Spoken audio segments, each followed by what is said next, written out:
Bonjour et bienvenue à Bali. On va faire une petite vidéo, on va s'en servir de cette petite vidéo de présentation dans toutes les vidéos pour que vous puissiez savoir à qui vous vous adressez. Donc je suis Stéphane, ça fait 14 ans que je suis en Indonésie, je suis consultant freelance et je fais du consulting pour des sociétés immobilières à Bali, comme celle d'Alban. Oui, alors moi je suis Alban, j'ai une de ces sociétés. J'ai construit à peu près une centaine de maisons pour une valeur de 25 millions d'euros. Ce que vous voyez derrière, c'est l'une d'entre elles dans un complexe de 30 maisons. Qui s'appelle le Quai Club à Ubud, Bali. Et quand vous viendrez à Bali, ce sera avec grand plaisir de vous voir ici et vous pourrez nous laisser vos commentaires et même peut-être même y rester. N'oubliez pas les petits pouces bleus et de vous abonner si vous voulez voir plus de vidéos comme celle-ci. Maintenant, le sujet sérieux. Le sujet sérieux, voici la vidéo. Bonjour, bonjour. Bonjour, bonjour.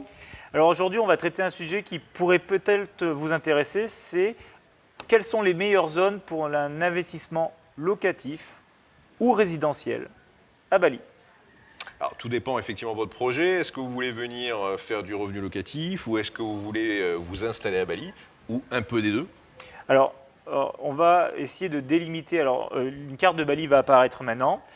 Bali est divisé par plusieurs zones. Nous qui habitons là depuis plus de 15 ans, enfin moi 10 ans, lui 15 ans, nous vivons dans le sud de l'île qui est proche de l'aéroport et qui est assez densément peuplé. Alors ce qu'il faut savoir, c'est que généralement, pour l'investissement locatif, si vous voulez avoir un bon retour sur investissement, il faudra investir près de la mer ou dans le centre de Bali, vers Ubud. Voilà, en fait, je vais vous donner même plus de nuances que ça. En fait, vous avez ce que vous appelez Kuta Seminyak, qui est la zone, puisque toi tu habites Seminyak. Moi j'habite plutôt beaucoup plus au sud, j'habite à Jimbaran, donc c'est Jimbaran et ce qu'on appelle le Bukit, c'est-à-dire la colline. Et enfin, vous avez le centre de l'île, qui est le centre culturel, qui est vachement connu, qui s'appelle Ubud. Voilà, donc pour revenir dans ces zones-là, les zones sont assez densément peuplées dans le sud-ouest. Donc dans les zones que vient de dire Stéphane. Ce qui est en train de se passer, c'est que vu l'augmentation des prix depuis une dizaine d'années, et chaque année l'augmentation des prix s'accélère, ce qui se passe, c'est que le prix des terrains ont tendance à augmenter, mais en montant vers le nord. Donc quand vous suivez la côte du sud de Bali, plus vous montez vers le nord, moins c'est cher. Mais ce qui est en train de se passer, c'est que c'est pas cher aujourd'hui, mais c'est pas le même cas. Ce sera peut-être pas la même chose dans 5 ans. Voilà, puisque l'avantage de Bali, pour les gens qui ont investi il y a 10 ans en arrière ou il y a 20 ans en arrière, c'est qu'en fait, ils ont pu faire vraiment des investissements super intéressants et des retours super intéressants, puisque le prix de l'immobilier à Bali ne fait qu'augmenter. Voilà, alors c'est quelque chose qui peut s'expliquer de façon très simple et de façon mathématique, et ce n'est pas valable qu'à Bali, mais le fait que vous soyez sur une île, le terrain ne peut pas augmenter. Donc plus de gens viennent, plus il y a de gens qui viennent, moins il y a de terrain disponible et plus les prix augmentent. Aussi, ce qu'il ne faut pas oublier, c'est que Bali est une exception en Indonésie. On parle souvent, j'en plaisante souvent en disant que c'est la Corse de l'Indonésie, mais je le pense vraiment. C'est-à-dire que c'est une île qui a une particularité culturelle et religieuse. C'est un îlot hindouiste dans le plus grand pays musulman du monde. Donc ce qui fait en fait la particularité de Bali, c'est que Bali en fait est une exception dans une majorité d'îles.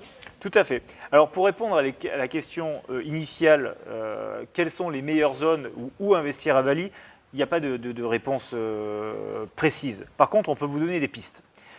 On vous en a donné quelques-unes, vous devez suivre les côtes, ça c'est sûr, parce que quand vous venez à Bali, peut-être c'est votre cas, vous avez quand même l'imagination que c'est la mer, il y a des plages. Donc vous n'allez pas venir à Bali pour vous mettre dans le centre-ville de la capitale.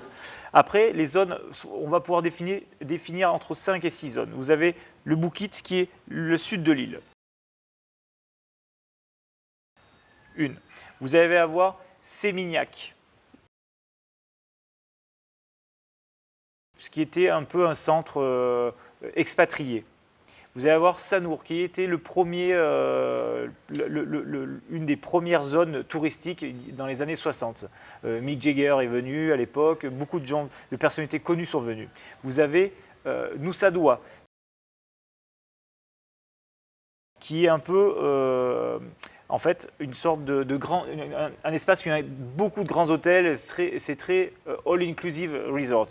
Vous avez à voir Canggu, qui est actuellement une des zones les plus comment dire, C'est le nouveau Sémignac. voilà. Canggu, en fait, c'est le nouveau Sémignac. C'était les gens qui avaient Sémignac. En fait, c'était Kuta, Sémignac, et maintenant, les gens de Sémignac sont partis sur Canggu. Voilà. Et il y a aussi Ubud, où vous pouvez aussi investir du fait de la notoriété, grâce notamment au film.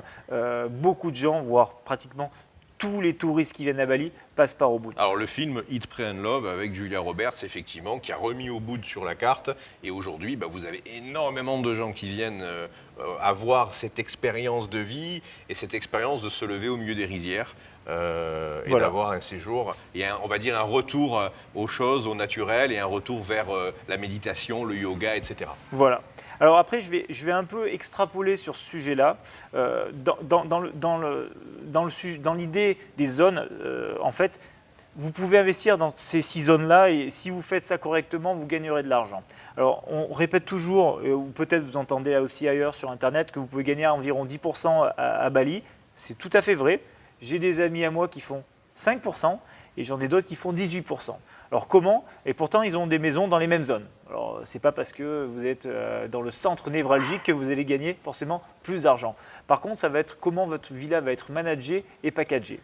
Maintenant, comment j'aimerais terminer ce sujet-là qui me paraît très important, c'est que au-delà des zones, ça va être vraiment comment vous allez promouvoir votre maison et avec qui vous allez travailler, qui fait que votre maison sera bien rentabilisée. En reprenant effectivement la métaphore avec la Corse, Bali en fait est une petite Corse et elle est assez grande en fait cette île pour avoir encore des développements immobiliers dans l'avenir et sur un navire assez lointain.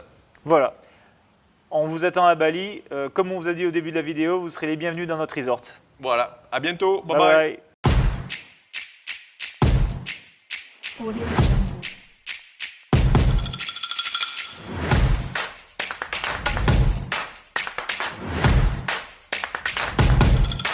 Audio Jungle.